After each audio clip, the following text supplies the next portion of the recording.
Thank y'all for coming. Here's the kind of format for what we're going to do today. I'm going to run through quickly where the case stands. I'm going to run through quickly a little 3-page PowerPoint I've handed you about what you're going to see on the video. And I may, as we're showing the video the first time, stop and start at some to explain some of the things that are on this list. And then at the end, for y'all who want it, I'll show a completely just run the video for you, the tape. We also, at the end, Mitch is my IT guy. He's gonna be able to get y'all copies of the video, and y'all talk formats, or that is not my business. Some important times you're gonna see on the video. If you go to the first slide on PowerPoint. There you go. Michael and the complaining employee began talking on February 5th, 2023. The conversations you see last 1 minute and 49 seconds. The whole video you're going to see last 5 minutes. The complaining employee makes a handwritten statement in the late afternoon on 2/6/23. We think that's relevant because there's a big gap between the events you're going to see and when she actually first files something that says she was offended, in which she lists the time as the incident as 12:15 a.m. on 2/5/23. By the way, that's impossible. That's not when this happened. You can tell from the videos. Michael got escorted out of the hotel the next night at about 10 p.m., as you can see. Let's go to things to watch for in this video. First thing, right out of the gate, it's not even on the slide, is you're going to see Michael, as I described before, in the back talking to these eyewitnesses that many folks have interviewed. He's more grabby and touchy-feely and in close proximity to them than he ever will be with the complaining witness. When you see the complaining employee come out for the first time in the video, where she's going makes no sense if she's not trying to intercept Mr. Irvin. She clearly has no reason to be walking where she's walking as part of her job duties. It's pretty clear she's making a line of sight over to Michael to talk to Michael. In the back, there's clearly, there were 2 employees that were together. There's going to be a man in a vest you're going to see throughout the video. This man, I think, is very, very important to this case. He's clearly in the back talking to the complaining witness before she comes out. And he comes around and posts up and watches her come up to talk to Michael. When he sees her with Michael, he does a weird move. He does this. He's going to bend over and clap his hands 3 times. You can draw your own conclusion. I think it shows he was either happy or he was upset that she was talking to Michael. He lingers at the bar, leering at the complaining employee throughout most of her conversation with Michael. You'll see him, he's very angry. And when you first watch the video, I know you'll miss this guy. That's why I'm going to give you a few opportunities. He talks to a man in a gray shirt who appears to be security personnel. You'll see a gray shirted man circling the whole time who's clearly security for the hotel. When the conversation ends, the complaining employee, it looks very happy. She does a little kick at the end, a little kind of a sachet, you'll see. It's kind of an odd gesture. And she continues talking to Michael like back over her shoulder, like happily as she's leaving, and she seems to be in a very good mood until this man in the vest you'll see comes up to her and grabs her. And he's very aggressive and he just starts ripping her. Like he makes her walk out with him and you can see him over his shoulder. He's obviously agitated and being very visibly upset with her. The security guard that lingers in a gray shirt lingers in conversation, and one of the other Renaissance employees with him then goes and takes a selfie with Michael. Now remember, these are all Renaissance employees that are right on the scene, that see and can hear what's happening, and they just act like nothing's happened. And then watch the witness's body language as she leaves. The last thing, what we don't see. I only have one angle of this interaction with Michael and the complaining employee. It's going to be clear there's going to be many others, and I'm hoping at some point I get those from Marriott, and of course I'll share them with you. We don't have still the tape on what the complaining employee or Michael were doing before this tape starts. Clearly Michael had already been in the hotel and met with people and walked outside. We don't have that. So With that, I'll give you quickly the status of the case. Many of you, I won't say incorrectly reported, but said, we dismissed the federal court case. That is true. We did what's called a Rule 41 procedure. The case was refiled immediately and has already been refiled in Arizona in state court. Why did I do that? Well, you've seen all the pleadings that were filed here. We didn't know who all was involved when I started this case. So we brought the case in Collin County where Michael lives. They obviously removed the federal court. They wanted to move it to Arizona. Now that we know who's involved, we've sued 4 individuals that are listed by name in the complaint. We've listed the company that operates this hotel out in Arizona, and of course we have added Marriott International again. Okay, with that, I think we're ready to go to the tape. But before we go to tape, let me say this.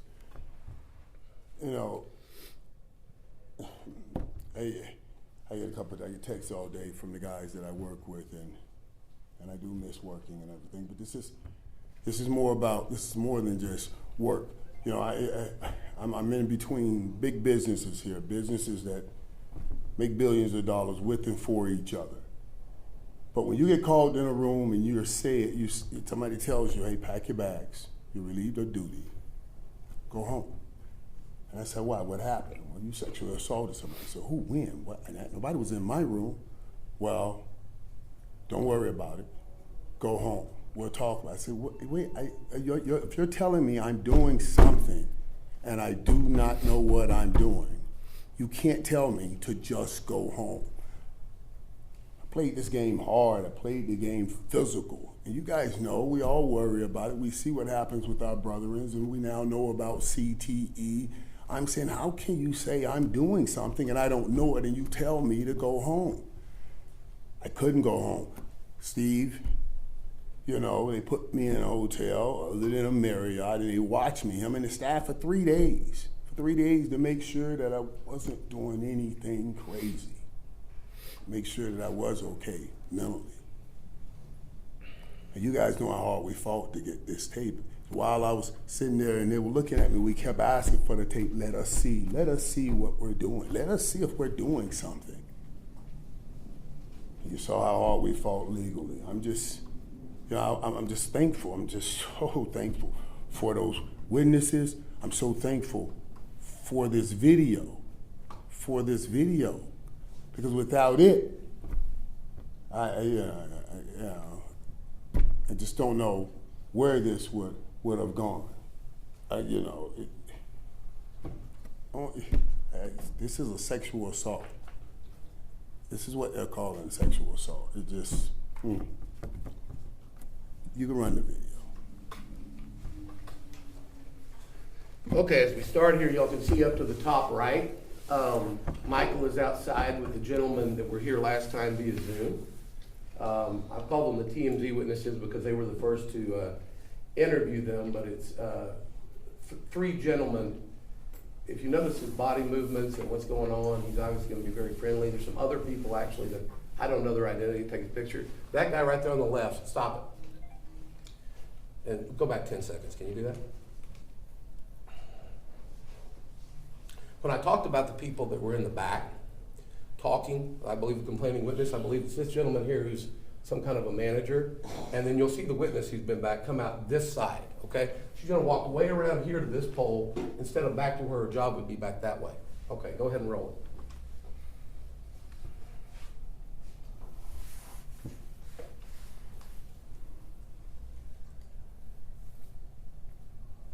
There he goes. She'll come this way pretty soon across the bottom. Also, when she walks up, you'll see she kind of looks around the pole to see if Michael is still coming. You see her just barely duck her head. Here she comes. Okay. Right there. You see how she stuck her head to the right? Now pause it. Now, she's way ahead of Michael. If she was to continue at her same speed for her job, she should be way over the bar in a second, but she clearly slows down so that they're going to intersect at that kind of juncture where you have to walk in the bar. So go ahead.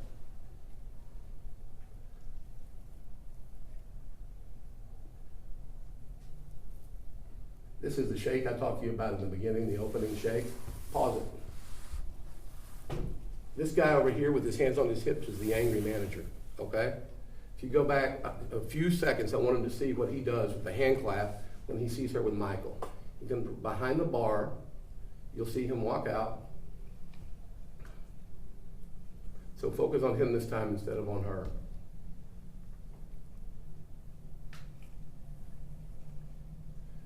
We went back a little far. It is not as granular as it should be. Okay. But we gotta come in now, because here she comes. He sees her back there where he's vectored, and he comes up, the manager, and you'll see him when he sees her. Watch his expression when he does. See the claps? I don't know what that is. Then he comes up here, and you can see he's visibly frustrated at what's going on somehow with her. Now let's take your focus back to Michael and her, because you can see they have friendly interaction. The body language is good, and they're just talking. In fact, if you see, he keeps more space from him than he does when he's talking to any male at any point in the bar. Some of y'all probably wish you'd keep more space when he talked to you.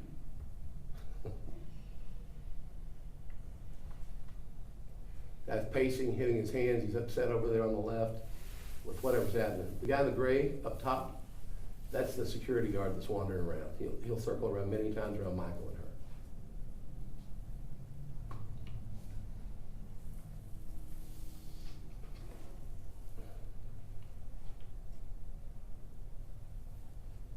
Pause it 1 second. But we've been going for a while. They're having a lot of conversation. As Marriott released in their statement, they said basically, he said one word to her, an offensive, vulgar thing that he did not say, and it's clear from the video and from these witnesses. But they have a very lengthy conversation, and no one's trying to tell us what that is. Go ahead.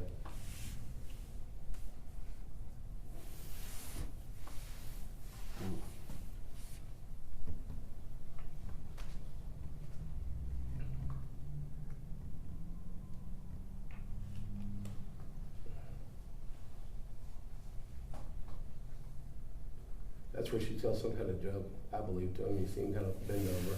She's shaking her head back and forth like that. He walked in closer to her. She didn't back up at all. Now they're shaking hands. Now I want you to watch the end interaction here, because she's going to kind of, when the people come up, she'll kick her leg. As she walks off, she's still talking to Michael over the shoulder, all friendly. There you go. Kicks her leg.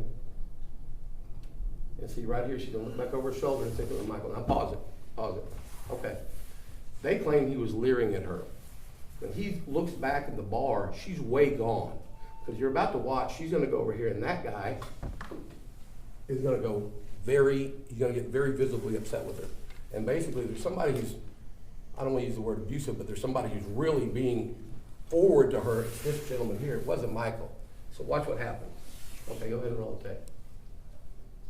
You see him grab her, and she follows, now pause it. Now Michael's looking over there for the first time. He's not watching her. He's talking to these guys. You'll see in a second they turn around and they start talking to him, the guy in the white hat. Okay, go ahead. See?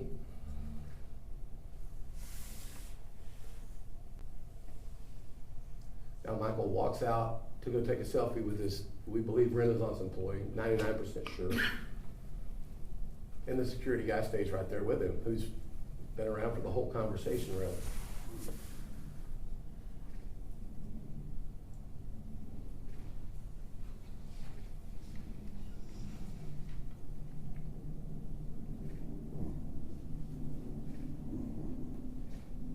Shows Michael where the elevator is. Okay, you can stop. There's nothing else relevant on this tape. It just shows the lobby for another couple of minutes. Guys, this is ridiculous. I know what happened here. It's an overreaction based on the fact, the word we used the first press release out was cancel culture. It's where we are. There's no doubt from watching this woman's not offended. Is it possible the manager was upset at her for talking to Michael because he's a celebrity and she shouldn't? Is that possible the manager was upset because he has some kind of relationship with her we don't know about? We'll find all this out in the case. But the one thing that is really clear, this is not a sexual assault. This isn't sexual harassment. This isn't sexual misconduct. None of that exists here, and I think this tape is very, very clear. Mike, you want to say anything else? Because all I'm going to do now is run this one more time so everybody can watch it in real time, and that's all we have. You good? Okay. Thank you all. If you need copies of the Arizona pleading, I'm happy to provide it. And I can take a couple questions.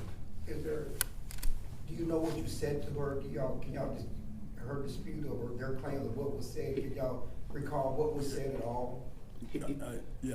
Our conversation was about football. She said she wasn't much of a football fan. And I did tell her, I said, well, you watch, I was selling some shows. I said, you watch the shows that I do. Watch First Take or Game Day Morning. I said, you can look those up and you can see it. And I said, now, I kind of get crazy on First Take and have some fun. So that's what we were just talking about. And sir, at this point, are you hoping that with this being released, this will help in regards to your jobs, getting back to work and so forth? You know, listen, as I stated, I miss my guys. I'm a football player. And I miss my locker room and my team and all of those guys. But what was most important for me was to find out that I'm okay, first of all, that I'm not doing things that cause I was like, what do you mean? I didn't do anything. I met people downstairs. That was important, you know, because I played the game. And I want to make sure I'm okay for my family and everything. So I just wanted to see it. You know, that was the most, whether I work again or not, I don't know. I don't know what happened with all of that. But what I had to know was, what are we talking about? What are you saying? I assaulted somebody, I attacked somebody, and you won't let me see it, and you're trying to send me home. You're sending me home to my family, and I needed to know. So, you know, yeah, listen, I'm just, yeah. Do you have any response to Marriott's claims about what was said in the conversation, the claims that they made in their filing? Yeah, listen, I imagine they're trying to now, since we're here with this lawsuit, trying to say some things to help win a case. I believe even the filings that filing that you have, that they wrote that after all this came together. That's not anything that they came up with prior to. So, you know, I don't speak like that. You know what I mean? I've never spoken like that. So I'm not even, yeah, I totally deny saying that. I totally deny saying that. Sir, you said you'd like to see other angles from Marriott. Are you positive they have other angles that show the interaction? And if so, how many? Yes, they've said that they have terabytes of other information. Again, I've been trying to, they keep telling me they don't have time to get it. And if you realize the time frame I gave you, in a little less than 4 or 5 hours, they were able to come up with this video to show the NFL or show somebody, which I'm not even sure the NFL saw it, but they said that they did. Marriott said that they did. So I don't know why it's taking so long, but it's clear there's other angles. Can you just go back over the jump about calling heaven court to federal court to Arizona, why the jump? Sure. You know, when you file a lawsuit, you have to sue the right people. That's really difficult to find out in the beginning. So we knew it was Marriott. You didn't, as you see, the entity we ended up suing is Renaissance Hotel Operating Company.